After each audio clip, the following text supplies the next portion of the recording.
kindergarten through third graders. This is Mrs. Hilliard here with your weekly occupational therapy session. I hope you guys are doing well. This is week 2 of the 2021 school year, and I have some exciting things for you today. So again, we have our bins for hand warm-ups. The second one, we will have our craft. Today we're making a school bus, and we have a writing activity related to that. And then we have our dressing bin. So we're gonna start with number 1. And today we are working with tongs or tweezers to develop hand strength and visual motor skills. If you have salad tongs at home, that's great. Or if you have kids chopsticks, I got these at Lakeshore Learning or Amazon. Some cotton balls or little koosh balls, and an ice cube tray or an egg crate. So what we're going to do is practice picking up small objects and placing them into the egg crate or the ice cube tray. So I will use these salad tongs first to show you how it works. So you want to try to encourage your child to use the tips of their fingers so we can work on that radial grasp versus using their whole hand. Now for the smaller kids, that's okay, but for the bigger kids, we really want to work on keeping these fingers down or these 2 fingers down. So we're going to pick up, put in, pick up, put in. I have something smaller. I have a little block here. Pick up. And I'm not working left to right, but it is always helpful to work left to right to work on that visual tracking for reading or pre-reading. And we'll do the last 3 with the kids' chopsticks so you can see how that works. See, I'm using my writing fingers. And we'll put the last pom-pom in. And that's it for hand warm-up today. All right, the next activity is bin number 2. We're gonna make that school bus. I'm going to add some folding skills into this session so that you guys can work on folding paper too. So you're going to need a yellow sheet of paper and a black sheet of paper. It could be a scrap paper. Scissors and glue. And I also have a pack of markers. I was hoping to have a white crayon, but I do not have a white crayon. That's always helpful too, especially when you're working with black construction paper. So the first thing we're going to do is fold and try to line up the corners for folding. It's on every standardized test that I administer, so it is an important skill to be able to fold paper. And you're going to fold hot dog style. This is hamburger style, and this is hot dog style, so the wide way. So we're going to take those corners on the bottom and bring them up to the top, line them up, and press down. And we made a crease. Next thing we're going to do is take our scissors and cut on that crease. Remember to keep your thumb up, your thumb in the little hole, and cut slowly. Do not push because you will rip the paper. All right. So we're going to set one of those halves aside, and you're going to take one rectangle. And Mom, Dad, Grandma, Grandpa, whoever's helping is going to help you draw the letter L at one end, like this, to cut out.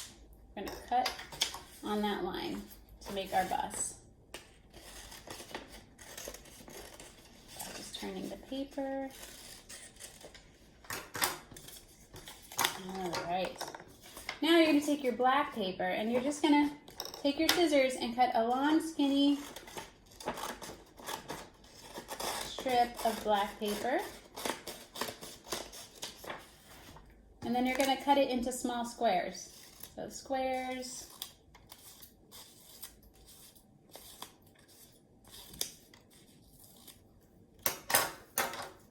And then the next thing you're going to do is take your black paper and fold it in half.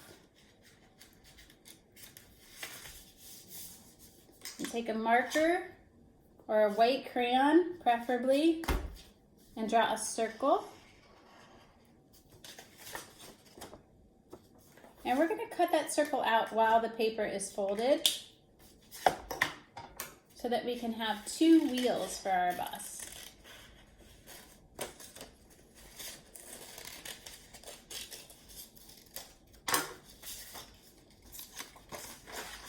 Always keep your scraps for the rest of the school year because we will need them. All right, so now you have your windows and your wheels and your bus. So for some kids, they might be able to just put the windows on by themselves, but for some kids, they need to know where to put the glue. So we're gonna put 5 little X's across the top for the windows and put glue on those X's.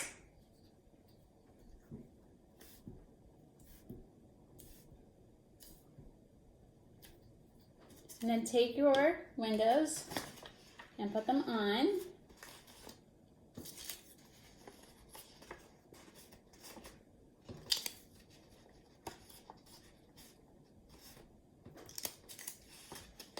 And one more. There we go. And then we're going to add our wheels. So again, you might need to use X's to show kids where to put the glue.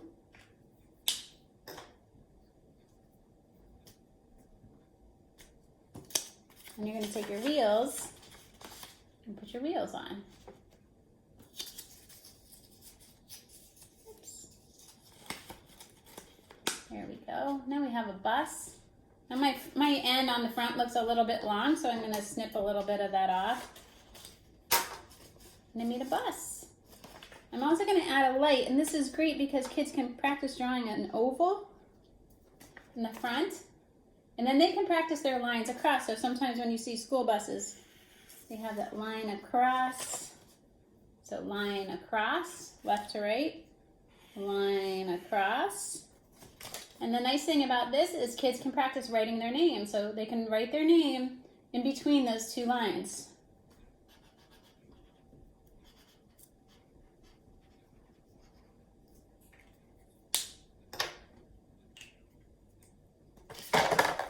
We have a bus.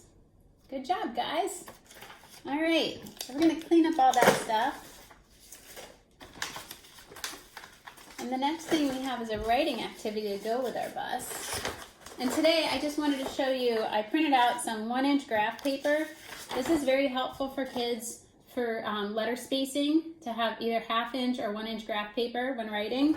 And I'll show you how that works. And then of course I have a poem. I'll read it to you.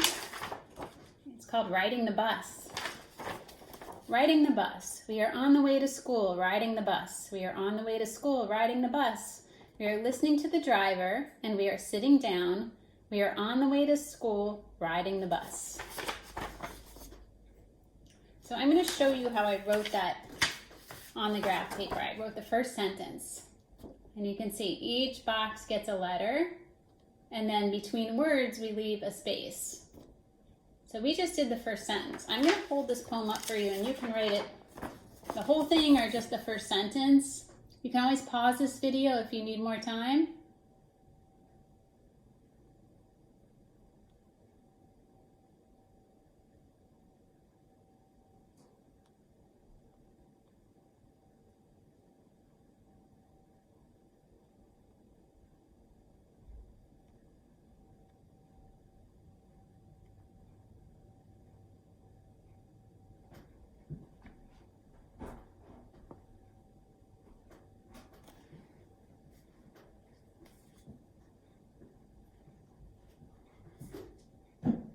All right, if you need more time, you can pause the video. All right, and we are all done with box number 2.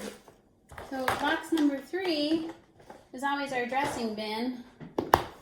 And we do shoe tying and button and snap and zip. I think last week we did zipping, so we're actually gonna go to shoe tying. So I'm gonna take off my shoe and show you how to tie shoes. So you can take your shoe off too. And the best way for you to do this is have it facing you on the table, but I'm gonna face my shoe outward so you can see what I do. I'm just gonna review adaptive shoe tying with you. And for adaptive shoe tying, the first thing you wanna make sure is that you leave one hole at the top of your shoe open so that you can plug in your laces. And you want to make sure that you have laces that have the plastic end on them. So what we teach kids to do is you're going to plug in to make a loop. So you just need to feed a little bit of that lace through the hole, and then do the same thing on the other side. Plug in. And then you have your 2 bunny ears. So what you want to do is you're going to pinch in the middle. So use those pinchers. Some kids like to use their whole hand. We're going to use just our pinchers. And you're going to make that X with those bunny ears. The one behind is going to go down through the tunnel. Gently pull. You're going to bring those bunny ears up again. Make an X. The one behind is going to go down through the tunnel and pull. And then you can always unplug those anchors if you want, or leave them in. And that's adapted shoe tying. So the other way that we tie shoes is our standard method. So I will go nice and slow so you know how to do this. The first thing you're going to do is find your laces, and it's better to work with longer laces first, believe it or not. We're going to flip-flop, just drop them to make that X. You're going to pick up and look for this X right in the middle. The lace that's behind is going to go down through the front and pull. You're going to make 1 loop on the right side, if you're right-handed like me. Make sure it has a tail. You want to make sure you have that tail. You're going to pinch, and then you're going to take this side. And actually, a lot of times with this side, I'm going to go back here. It's helpful to have a little knot like this. So you're going to pinch and take that little knot, and that little knot is going to fly around the loop and down through that tunnel. You're going to look for that knot and pull. And that is standard shoe tying. So thank you for joining me today. You can always email me with any questions. I hope you guys have a great rest of your week and weekend, and I look forward to seeing you in person next week.